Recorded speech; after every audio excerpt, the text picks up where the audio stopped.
welcome to Future Focus Friday. I'm Vivian Joy, where I'm helping you to feel good about the now and enjoy the journey to the future. And if you're not doing any of those things, you definitely need to come into my community and come and get some support, come and get some training, some growth mentoring, some skills, and basically just a safe place to be. Because actually being in business on your own can be quite daunting, quite overwhelming, and a bit scary. And actually no one to share your successes with either. So that's why somebody asked me yesterday why I built She Enjoys Business Building community. That's why.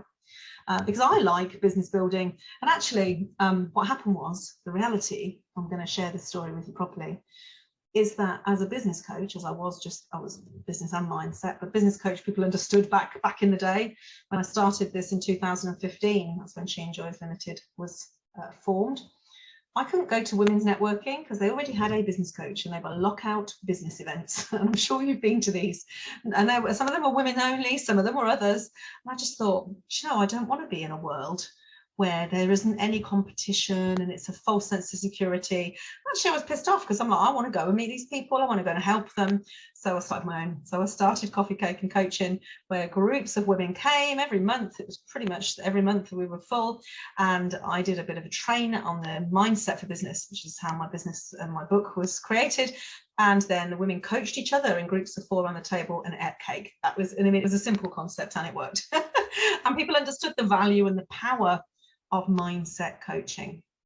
So I want you to have a think about your future now with the mindset you've got. Now, if you say to me, Vivian, my mindset is on point, I'll say, congratulations, probably no point in listening to the rest of this. And actually, I'm quite confused, probably why you're listening to me. Maybe you just kind of like me, I don't know.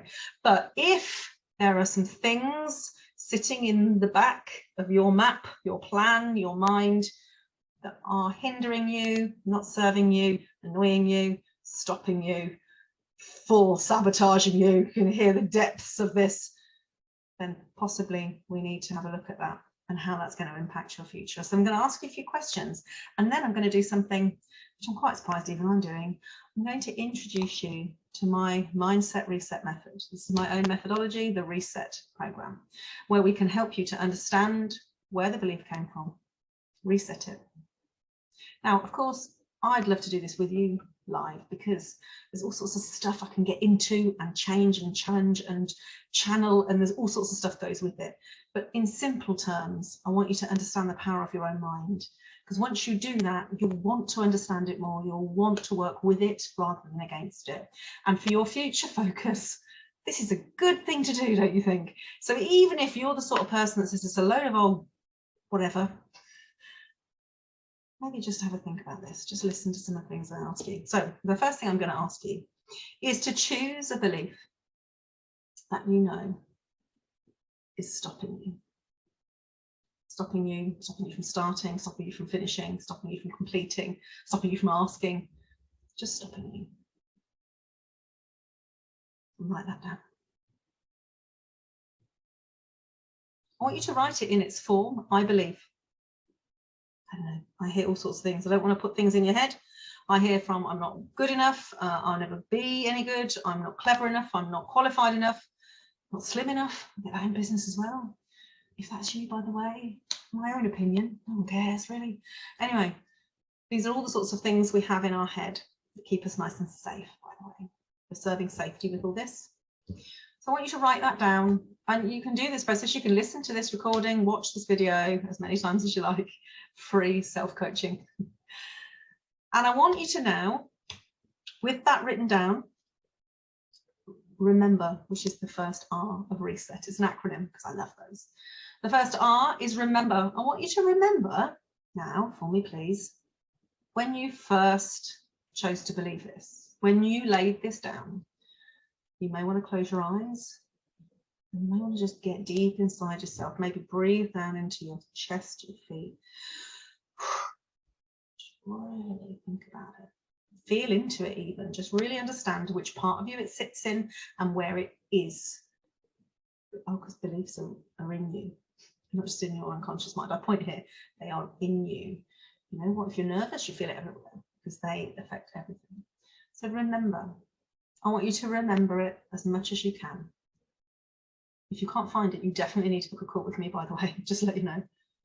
Okay, the E, if you're writing these down, which some of you will be, is experience it. I want you to understand the evidence around it. Like, what was the experience that was going on at the time? I'll give you an idea. So many years ago, I was 8, so it was a bloody long time ago, 41 years ago. My mum couldn't get me up for school one morning, and she shouted in a very frustrated tone, "Vivian, you're so lazy." Now, I trusted my mum's opinion. She was my world, God rest her soul. And at the time, I wasn't feeling very well, so I was a little bit disarmed. And actually, I believed what she said. Now, I'm just going to help you understand how this process works. So the experience was exactly that. That's what happened. So I want you to think about what your experience was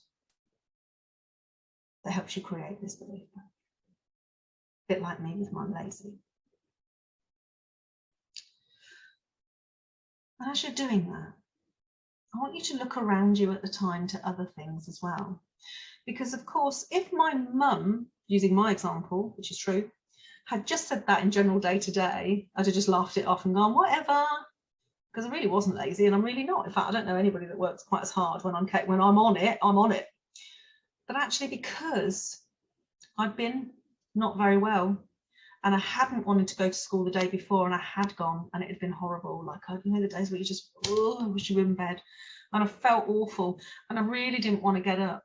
So that when I get some space around this, which is what the S is, and I take this to get a different perspective, and I take some space and look at it as if I'm in space, like get a bird's eye view of it, I can see that the reason I believed my mum's angry, "You're so lazy," up the stairs, was because at the time I felt lazy. So all she did was confirm what I was feeling, and gave it a word, gave it a phrase, and there, right then, I set a belief up.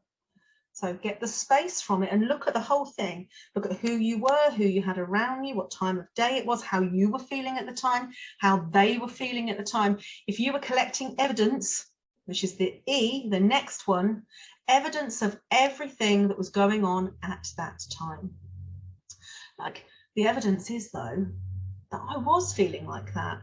And I understand now, my 49-year-old self looks back at my poor little 7 or 8-year-old self and goes, yeah, you believed it was true. You believed it was true. And then actually, how else did I gather evidence? But I made it true. So I took that belief and it grew up with me. And what happened over time was, I used to think, oh, I'm too lazy to go to that party. Oh, I'm too lazy to enter that dance competition. Oh, I'm too lazy, I can never do cross-country running. And so this belief got evidenced time and time again until I believed it to be true. Because remember what I say, you can't believe something that's not true. So I reinforced it, self-fulfilling prophecy, over and over again, over and over again. And actually, I remember somebody saying to me about fat and lazy, because of course I didn't really want to exercise, still have some issues with it, I'm not going to lie. So actually fat and lazy, so I kind of put some more to it. It grew like a snowball. It kind of got bigger as time got on, till the stage where it's like, oh God, I'm so fat, I'm so lazy. And if anybody talked about being lazy, it used to trigger all sorts of crap in me. So if you accidentally trigger stuff in people, that's why. They've got a belief around it themselves. It's not actually about you at all. Newsflash, we'll do more about that. Okay, and the final T of reset. So we've got remember, experience, space, evidence. The T is truth. And the truth is what you seek. Because if you can find the real truth about that, we can reset it. And we can know what it is. And the real truth was, I wasn't lazy. I was poorly. I wasn't very well. God knows. I'd been sick through the night. I hadn't felt well the day before. I'd probably eaten something, who knows, childhood bug, who knows. So actually, the truth was, I wasn't lazy. I was ill. But of course, I didn't tell my mum that. So my mum didn't know. And also, God, for years, I thought my mum was harsh. And now with this space and looking at the evidence, I can realise, no, she was just in a hurry. So if you've got kids, you'll have assessed this. God, well, you can't get the kid to get up and dressed and to school. So she was frustrated. She had somewhere to be, probably, no idea where. I wouldn't have cared about that at the time, because all I care about is how I felt. So actually the truth is, that my mum wasn't harsh either. She just reacted to a situation. I then created a belief. She would be mortified, God rest her soul, if she knew that she created that, because I didn't discover this until years. She'd been gone 20 years, and I didn't discover this until quite a long time ago. But she would pass by them. She would be mortified to know that she'd created that in me, because she didn't mean for it to happen. So as soon as I understand it was never true in the first place, I wasn't lazy. She didn't actually think I was lazy. She was frustrated. There were words that came out of her mouth in haste, and we've all done that, haven't we? Then actually that belief has to leave. And actually since then, what happens is I ask my brain to look for evidence of what is true. What is the real truth? This is what I call belief busting, because the real truth will set you free. The real truth is, actually, I'm not lazy at all. You know, I've spent my life building businesses, supporting people, helping people, trying hard, making communities, making friends, connecting people. I'm still never going to like the bloody hoovering. This is a true story. Does that make me lazy? No, it just means I don't like hoovering. So when I can really separate it all out and create the real truth for myself, I've reset it. I can no longer believe I'm lazy. And I want you to go through that process yourself. If it brings some stuff up, please book a free call with me. Please, please, it's important. It's my care of duty to you as a coach. But I want you to start understanding this for yourself. And if you can't find the origin, if you can't remember the first stage, you can't do that bit, please also reach out to me, because maybe we need to do some work to get you back there. And there's lots of different ways. Very quickly, I can do that also under hypnosis, if that's something you want to do. So I hope this has been useful for you. It's been interesting. This is the Vivian Joy Mindset Reset Method. And I hope you enjoyed. And I hope it helps your future. If not, give me a shout.